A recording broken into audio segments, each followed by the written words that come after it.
era ser mulher durante o período da Inquisição? No século XVIII, a Igreja criou o Tribunal do Santo Ofício, que é mais conhecido como Inquisição, para impedir que pessoas desviadas dos ensinamentos cristãos deixassem a instituição, que era utilizado para isso de vários mecanismos de perseguição e punição. As mulheres foi o grupo mais acusado de prática de feitiçaria. Atualmente é calculado que elas representavam cerca de 80% dos denunciados. Embora tenham existido acusados de todas as classes sociais, eram as mulheres mais pobres e mais vulneráveis, geralmente viúvas, que tentavam sobreviver produzindo remédios de ervas ou atuando em atendimento médico, sendo muitas vezes a única possibilidade existente em suas comunidades. Em um período de crises epidêmicas, instabilidade política e mudança social, essas mulheres eram utilizadas como alvo de campanha das classes dominantes para direcionar o pânico da população, gerando histeria. Essa é a parte 2 de como era ser mulher no período da Inquisição. Acontecimentos negativos passaram a ser considerados como fruto da ação de bruxas.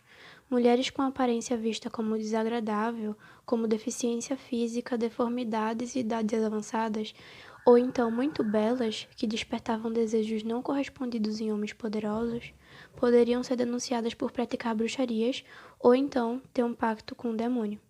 Também existiam mecanismos de verificação de culpados de feitiçaria. Era procurado por marcas do demônio, ou seja, marcas de nascença, como pintas, verrugas, cicatrizes ou sardas. Como era ser mulher durante a Revolução Francesa? O que elas passavam? Como elas viviam? Bom, a Revolução Francesa tinha como base ideológica vários filósofos do Iluminismo, que tinham ideias como a de que homem e mulher eram seres complementares, sendo o homem superior à mulher, pois ele seria conduzido pela razão, enquanto ela pelo útero. Rousseau, um dos filósofos mais importantes da época, caracterizou a mulher como feita especialmente para agradar o homem, e seu papel como submissa e obediente. A conduta das mulheres deveria ser a mais discreta possível e dedicada à maternidade republicana. Durante todo o antigo regime, a mulher foi considerada incapaz e por isso precisava viver sob a tutela de um homem. Por esse motivo, as maiores lutas femininas eram por direitos civis, cidadania, política e o direito ao divórcio. As francesas se manifestaram pedindo por mais educação, oportunidades de emprego, independência e autonomia. Parte 2 de como era ser mulher durante a Revolução Francesa. O artigo 7 da Constituição de 1791 transformava o casamento em um contrato civil que poderia ser alterado como qualquer outro. Ficava estabelecido que tanto o homem quanto a mulher poderia requerer o divórcio. Porém, os direitos após o divórcio não eram iguais, pois um homem poderia casar-se imediatamente depois de se separar, mas uma mulher deveria esperar pelo menos 10 meses para se casar novamente. É verdade que grande parte das francesas, assim como os homens, viam com maus olhos a participação das mulheres na política. Então, essas mulheres adotaram a maternidade cívica como forma de demonstrar o seu patriotismo. A dedicação à criança e a preocupação com sua educação se tornou símbolo de boa conduta e da civilização. Na visão dos revolucionários, os homens deveriam fazer as leis e as mulheres os costumes. A dificuldade de ser mulher em Atenas.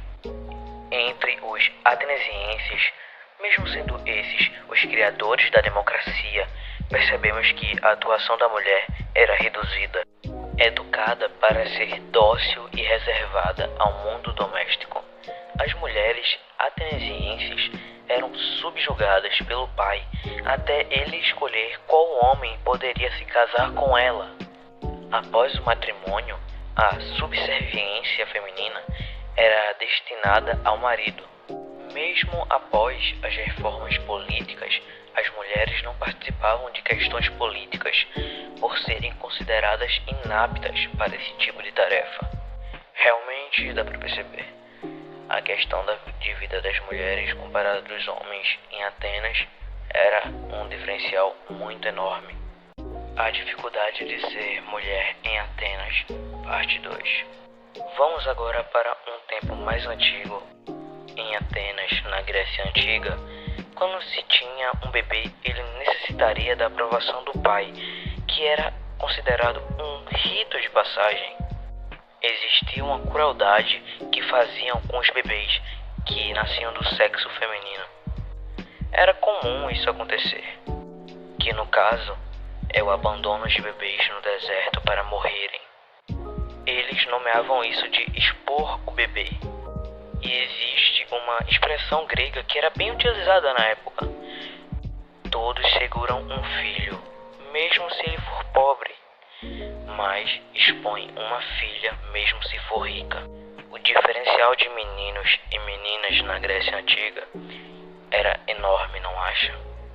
Mulheres nos anos 70 e 80. No decorrer do desenvolvimento capitalista, as profundas mudanças de ordem econômica, política e social repercutiram consideravelmente sobre o nível e a composição inteira da força de trabalho. As mudanças tecnológicas decorreram do processo da industrialização, acentuaram a divisão social e sexual do trabalho, atuando diretamente na estrutura do emprego, tanto na zona rural como nos centros urbanos. A importância que desempenha a mão de obra feminina cada vez no mercado é mais avançada. O crescimento da participação feminina no mercado de trabalho brasileiro foi uma das mais marcantes transformações ocorridas no país desde os anos 70. A formação pelo movimento feminino pela anistia fez crescer a influência do movimento e começaram a se fazer comemoração no dia 8 de março em várias capitais e vários grupos feministas. Na prática, hoje em dia as mulheres ainda encontram problemas estruturais, antigos e novos, que dificultam a busca por igualdade social em todos os aspectos. Apesar da popularização dos debates sobre a igualdade de gêneros, o feminismo e o combate ao machismo, ainda é comum ler e ouvir relatos sobre desigualdades salariais, violência sexual, feminicídio, baixa representatividade política, entre outros. E como todos sabem, estamos passando por uma pandemia agora, devido à Covid-19. Todos têm que ficar dentro de casa. Sendo assim, como estão as mulheres na quarentena? E é disso que eu vou falar. Em todo o mundo, policiais, equipes de apoio a vítimas e movimentos de mulheres, assim como a ONU, a Organização das Nações Unidas, relatam um crescimento da violência doméstica durante as quarentenas ocorridas pelo coronavírus. Essa é a segunda parte de como estão as mulheres na quarentena. No Brasil, a pandemia deixou muitos casais desempregados, o que agrava as tensões no lar. A recuperação brasileira provavelmente vai continuar lenta, já que o país está enfrentando uma nova onda brutal de infecções. O Brasil registrou 649 feminicídios durante a primeira metade de 2020, de acordo com cifras do Fórum Brasileiro de Segurança Pública, uma alta de 2% em relação ao mesmo período de 2019. Mas outros crimes contra as mulheres, como agressão e estupro, que geralmente exigem que as vítimas registrem uma queixa policial, caíram durante esse período, segundo o Fórum. Apesar da aparente redução, os números não parecem refletir a realidade, mas sim a dificuldade de realizar a denúncia durante o isolamento social.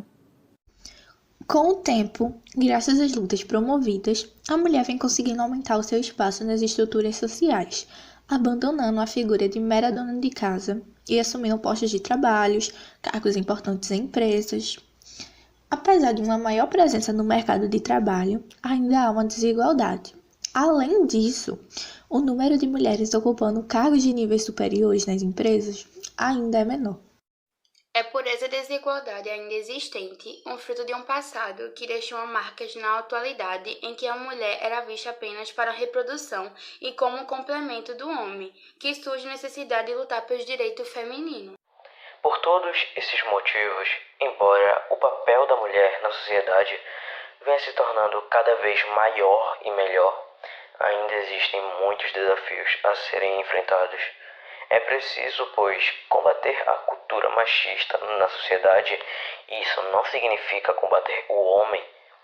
Melhorar o acesso das mulheres a postos de trabalho e cargos elegíveis. Promover melhores salários. Efetivar o direito da mulher sobre o próprio corpo e sobre sua liberdade individual, além de efetivar a proteção da mulher ameaçada em seu cotidiano. Os desafios são grandes, mas quanto menor for a resistência das pessoas no sentido de questionar ou combater as pautas femininas, mais ampla e melhor será a efetivação de uma sociedade mais igualitária. Trata-se de uma missão a ser concluída por toda a sociedade, tanto pelas mulheres quanto pelos homens.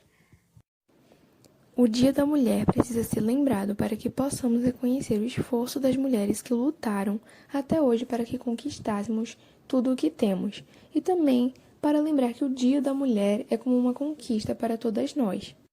Esse foi o nosso trabalho. Obrigada pela atenção e esperamos que vocês tenham gostado.